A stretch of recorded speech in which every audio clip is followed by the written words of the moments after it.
प्रिय दर्शकों, राधे राधे, जय श्री कृष्ण। मैं आपका ज्योतिष सलाहकार सुदर्शनाचार्य संदीप त्रिपाठी आपके अपने YouTube चैनल एस्ट्रो राधे गुरु में आप सबका हार्दिक स्वागत एवं अभिनंदन करता हूं। दर्शकों, पिछले वीडियो में मैंने आपसे अरिष्ट योग और अरिष्ट भंग योग की चर्चा किया था।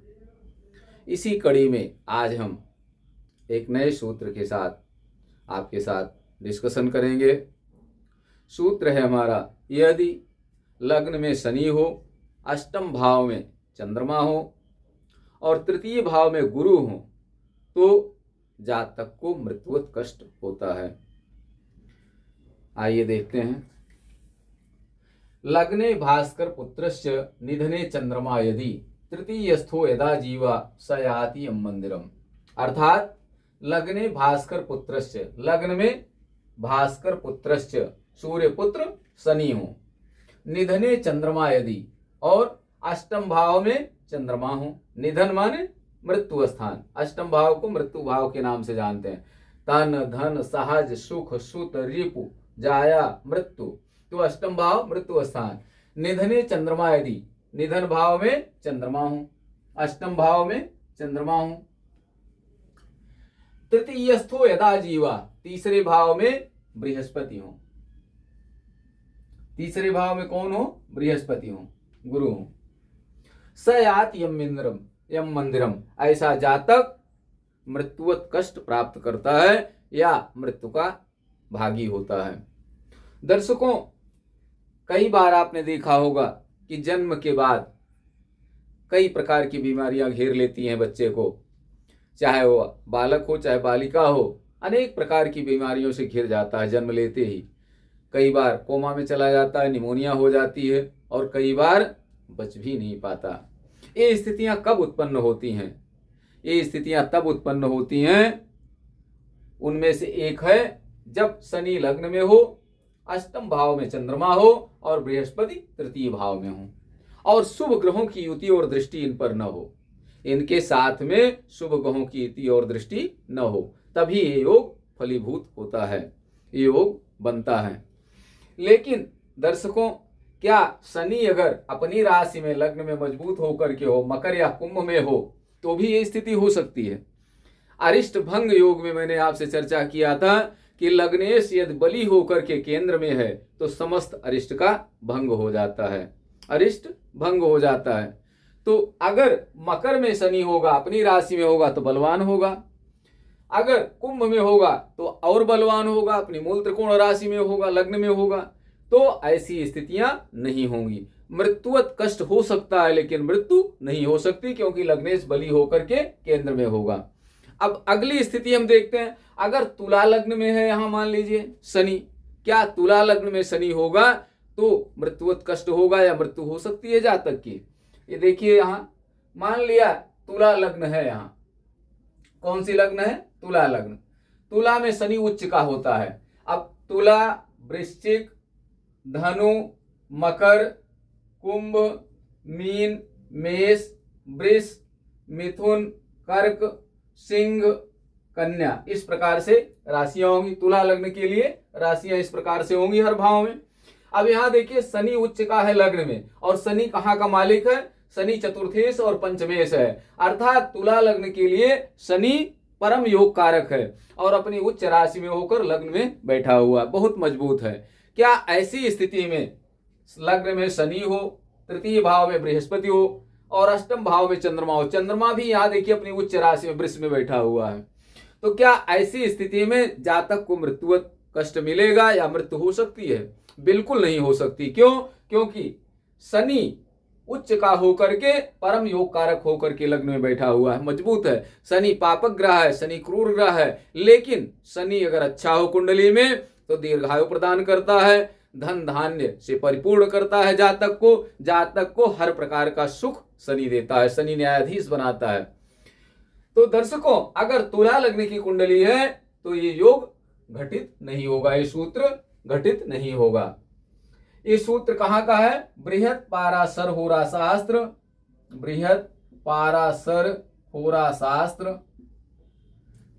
के अरिष्ट अध्याय 10वें अध्याय का 9वां श्लोक है। अरिष्ट अध्याय का अर्थात 10वें अध्याय का 9वां श्लोक है।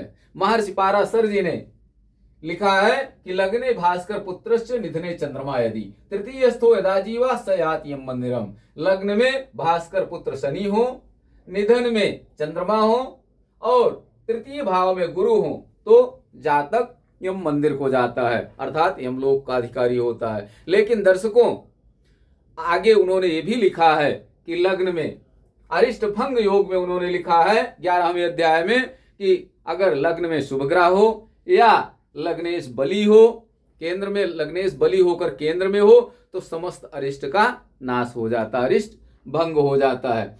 तो यहां देखिए तुला लग्न कुंडली में शनि उच्च के हैं, बृहस्पति तृतीय भाव में स्वगृही होकर के हैं। बृहस्पति या कोई भी ग्रह अपनी राशि में किसी भी भाव में हो तो बलवान होता है। ऐसी स्थिति में बृहस्पति भी योग कारक है, बृहस्पति भी अच्छा फल दे रहे। योग कारक तो नहीं है तुला लग्न के लिए क्योंकि तृतीयेश और खष्ठेश हैं, लेकिन अपनी राशि में है इसलिए अच्छा फल देंगे। तृतीय भाव में है, पराक्रम स्थान। चंद्रमा यहाँ उच्च की हो के अष्टम भाव में है। कोई भी ग्रह अपनी उच्च राशि में अच्छा फल देता है। तो यहाँ देखिए उच्च के हो के चंद्रमा अष्टम भाव में है। ऐसा फल तो नहीं देगा जैसा स्वगृही होने पर देता है किसी भाव में, लेकिन उच्च का ग्रह किसी भी भाव में ज्यादातर अच्छा फल देता है। तो दर्शकों, यहाँ इस तुला लग्न की कुंडली में ये सूत्र लागू नहीं होगा। अब अगर यही मान लिया कि मेष लग्न की कुंडली है, अगर मेष लग्न की कुंडली होगी तो क्या फल होगा? क्या मेष लग्न की कुंडली के लिए भी जातक दीर्घायु होगा? मेष लग्न की कुंडली में भी अरिष्ट भंग योग बनेगा? आइए देखते हैं। मान लिया कि मेष लग्न की कुंडली है, लग्न में शनि है, मेष वृष मिथुन कर्क सिंह कन्या तुला वृश्चिक धनु मकर कुंभ मीन, इस प्रकार से राशियां हैं। मेष लग्न कुंडली है। आप जानते हैं कि मेष राशि में शनि नीच का होता है, तो शनि यहां नीच का होकर के बैठा हुआ है। दशमेश और एकादशेश है शनि, लेकिन अपनी नीच राशि में यहां बैठा है, कमजोर है, अर्थात कमजोर है। आगे देखिए फिर बृहस्पति मिथुन राशि में है। बृहस्पति कहाँ के स्वामी है? बृहस्पति भाग्येश और द्वादशेश होकर के यहाँ बुध की राशि में शत्रु राशि में बैठे हैं। बृहस्पति भाग्येश जरूर हैं, लेकिन भाग्य के लिए तो अच्छा है, भाग्य स्थान को अपने देख रहे हैं, लेकिन बृहस्पति कहाँ बैठे हुए हैं? मिथुन राशि में, शत्रु राशि में बृहस्पति भी यहाँ बैठे हैं। चंद्रमा अष्टम भाव में किस राशि में है? वृश्चिक राशि में, नीच राशि में। चंद्रमा अपनी नीच राशि में है। तीनों ग्रह कमजोर स्थिति में है। शनि अपनी नीच राशि में लग्न में है, बृहस्पति शत्रु राशि में है, चंद्रमा अपनी नीच राशि में अष्टम भाव में है। दर्शकों, अगर शुभ ग्रहों की युति और दृष्टि नहीं है इन पर तो निश्चित रूप से ये मार्केश बनेंगे और जातक के लिए मृत्युवत कष्ट हो सकता है या मृत्यु भी हो सकती है। तो इस बात का कुंडली जब भी आप देखें तो इस बात का ध्यान जरूर रखें कि लग्नेश की क्या पोजीशन है, लग्नेश कहाँ बैठा हुआ है, शुभ ग्रहों की युति और दृष्टि है कि नहीं है। जो योग बन रहा है उनमें शुभ ग्रहों की युति और दृष्टि योग है या पाप ग्रहों की युति और दृष्टि योग है। इन सब को देखने के बाद ही आप इस निर्णय पर पहुंचे कि जातक को क्या हो सकता है, अच्छा फल होगा, जातक के साथ अच्छा होगा या बुरा होगा।